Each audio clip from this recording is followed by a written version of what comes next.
So what's going on, guys? My name's Chopper, and I hope you guys are having a fantastic day. And today's video is going to be an ultimate guide to Minecraft so you can get started and then get familiar with everything in this game. This guide is going to help you learn everything you need to know about this game. It's going to be very straightforward, very comprehensive, and I hope it's something you guys can easily follow along. Now, I think this video is worth watching even if you've played Minecraft before, because even myself, who I've played in years past, getting back on and learning all the new mechanics and then getting used to the menus and stuff took me quite a while. So I think even if you're familiar with this game, then this video might teach you some stuff. And I worked unbelievably hard to put this video together, so I hope this is something you guys enjoy. If you do, please make sure to leave a like rating on the video, and of course subscribe if you are brand new around here for brand new Minecraft content, and also Hightail when that comes out. I've got some really cool stuff for this channel planned down the road, so you're going to want to make sure that you do stick around. But anyways, guys, let's go and get into this ultimate guide for Minecraft and help you learn this game. As soon as you spawn into your game, you're going to spawn somewhere in the world, and you're going to have absolutely nothing on your character except full health and then full hunger, of course. Now, what you're going to want to do from here is find some kind of plot of land where you're going to start building, or at least somewhere to get your basic needs set up. Now, I'm going to recommend that the place that you start building is somewhat near where you spawn, just because if you accidentally die, then you're not too far away from where you're already building, and you won't lose all your stuff. So as far as where you should start building, I'm going to recommend somewhere that has a lot of resources. This means water, trees, maybe some potential animals so you can get food, some mob spawns, of course, at night, because you're actually going to need that a little bit. And in general, I guess somewhere where you have access to everything you need that isn't too far away. So once you've figured out your plot of land that you're going to start building, then you're going to want to go find some trees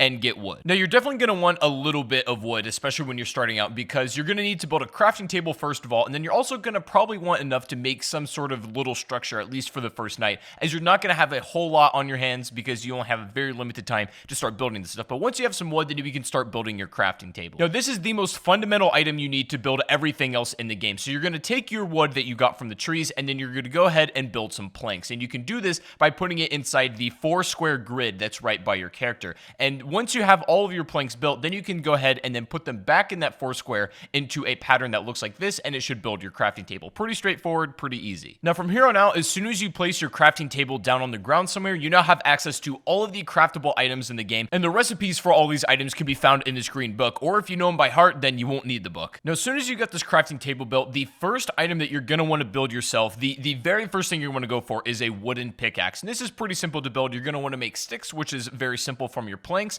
and then putting these together in the crafting table just like this should make yourself the wooden pick. Now, this is going to be your very first starter item, and it's going to help you get access to cobblestone. Now, it's going to come back into play what I said at the beginning of the video of being in an area where you have access to resources, and this includes some kind of cave, or at least somewhere where you can get cobblestone pretty easily. Now, if you cannot find it just anywhere around, then you can dig straight down and you're going to find stone. But now, don't be too worried about breaking this wooden pick. It's going to allow you to get yourself a pretty hefty amount of cobblestone to begin with, but after this, you're not going to need a wooden pick ever again. So don't be afraid to burn it all and then just, get as much cobble as possible. Now, depending on where you start mining, you might run into other resources as well, like coal or iron or even some other stuff, and if that's the case, then great, but just wait, don't mine it just yet, and wait until you make a stone pickaxe. Now, from here on out, stone picks are going to pretty much be your bulk work for mining. You make it the exact same way you just made the wooden one, and pretty much this is going to be your #1 way to clear out cobblestone, especially when you're just bulk mining, because the resources for these picks are very easily replaceable. It's literally just stone and wood, and you'll pretty much never run out of these things. But eventually, after you get mining enough, you are going to run into some iron ore, and the only way that this is going to be usable to you, the way to make it viable, is you're going to need a furnace, and with all the spare cobble, you can make one of these really, really quickly. So once you have that furnace, now you have access to melting these down. The furnace, just like the crafting table, is literally one of the most fundamental tools in this game, so I recommend you put it near your crafting table and likely in some kind of structure that you've already made for yourself, just to have it somewhere safe. The furnace is going to allow you to do literally everything from melting down ores into usable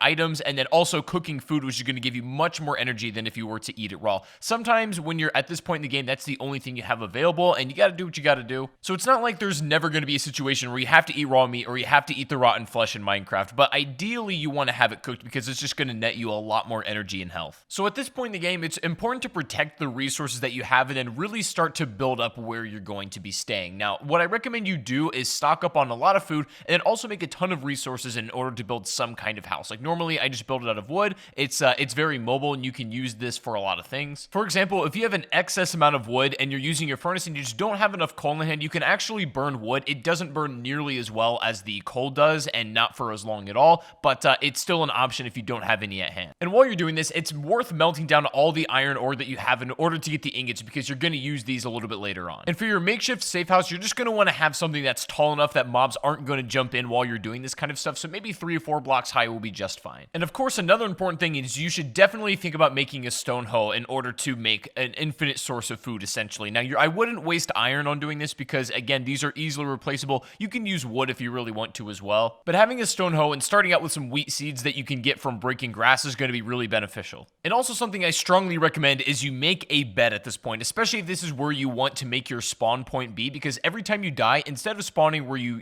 were at the beginning of the game, as soon as you lay in your bed for the first time, this will be your new spawn point. And of course, you can only sleep at night or when it's thunderstorming, and also there cannot be too many enemies nearby or else you won't be able to sleep either. You can bring your bed with you if you start traveling and set up like makeshift camps. If you want to change your spawn to somewhere else and be a little bit closer to like a big mine or something, you can do that as well. Just don't take it into the nether. So when setting up your wheat farm using your stone hoe, ideally you're going to want to sort of till the ground that is touching the water, because these are going to grow the fastest when you plant your seeds there. Now, it's not required that you put it up against the water, but they are going to grow faster if the dirt blocks are in the water. So that's just something to keep in mind. It can be a little bit scuffed, like just the way that you plant it, if you're going to be moving it pretty soon. But if you want to have like where you're going to be staying permanently, then you can organize it a little bit more, fence it in, and have water running in between each dirt block. There's a lot of different ways you can set up that are going to yield different results. But what's important here is the fact that this is going to be like an infinite resource of food that you can just make bread with. And so it just takes a little bit of time and your attention to take care of it. And of course, you're not going to want to step on these blocks either as you're taking care of it, but it'll be an infinite source of food and you can definitely stock up. You can use the wheat just to make ordinary items like bread, but you can also save it up and then, go for other ingredients and items to make something like a cake, which is going to last a bit longer. Now, at this point in the game, with all of your basic needs set up, this is where the game starts to get really fun, because now you can take it in any direction you like to. For example, this would be a good spot in the game to get bone meal from a skeleton, which is really, really easy to obtain. And then you can find a wolf out in the wild, tame it, and then it'll become your companion for as long as it's alive. There are countless animals that you can become friends with, and since I got on this game after the update, there's a bunch of new animals that I've never seen before, and that was really cool to see. The advantage to having a wolf, though, is that they'll follow you, especially when you're out in battle, and they'll attack whatever you're attacking, so they're definitely like an extra help in that regard. Or you could also take this opportunity, since maybe you don't have the biggest house and the biggest setup yet, you could basically take down everything and bring it with you, and then you could go off on your own adventure, maybe find a bigger cave to mine and go for diamonds and gold. What I typically like to do at this point in the game is just make sure that I have like a steady stream of resources coming in, and that includes iron, coal, that includes food, basically everything that's going to keep you alive and keep you advancing,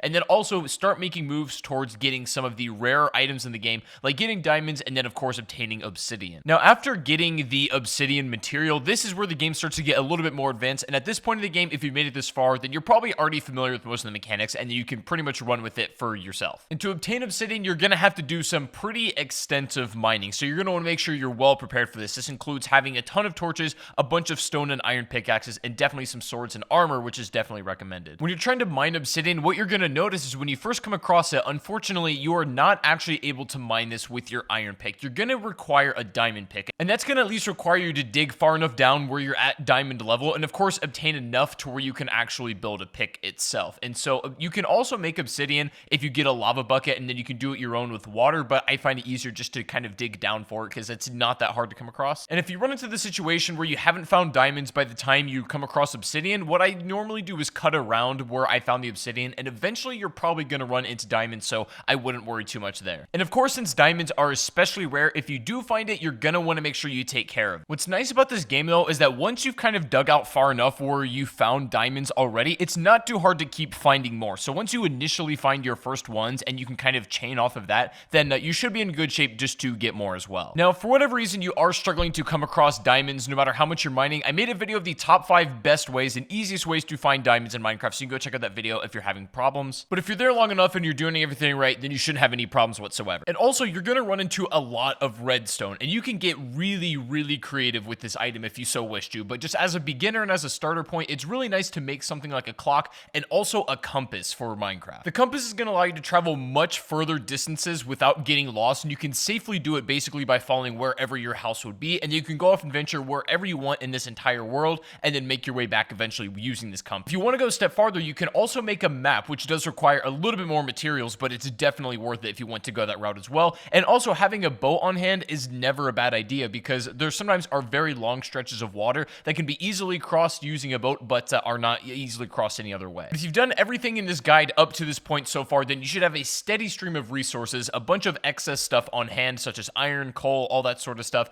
And then you should have all of the basic tools you need to travel anywhere you like, and then a decent house set up as well. And from this point, you pretty much have the freedom to take the game anywhere you like to. You can take your obsidian and set up another portal and then go down that rabbit hole. And if you so wish to, you can work your way all the way up from this point on, all the way to the Ender Dragon if you so wish to go that route, or you can just, have fun, explore, play a little bit more casual route, and just enjoy the game. Either way, this guide was set up to facilitate both styles of play. You can just have fun and just casually play the rest of the match however you like, or you can go for the Ender Dragon and then finish the progression of the game. Either way is going to work, but now you have the tools to go in any direction you like. So anyways, guys, that is going to be the ultimate guide to getting set up in Minecraft in 2019. I hope you guys did enjoy. If you did, please make sure to leave a like, rating, subscribe if you are brand new, and let me know down below in the comment section if there's anything in specific you would like to see me make a video on. I'm going to have some videos about shaders and mods here pretty soon, so stick around for the exciting stuff. But I did want to get this guide out there for a lot of people who are just jumping back into Minecraft after a long time, or maybe have never played this game before and are just wanting to get a grip on and understanding on everything. But let me know your guys' thoughts in the comment section down below. Thank you guys for watching once again, and I'll see you all on the next stream or the next video. Take it easy, guys, and peace out.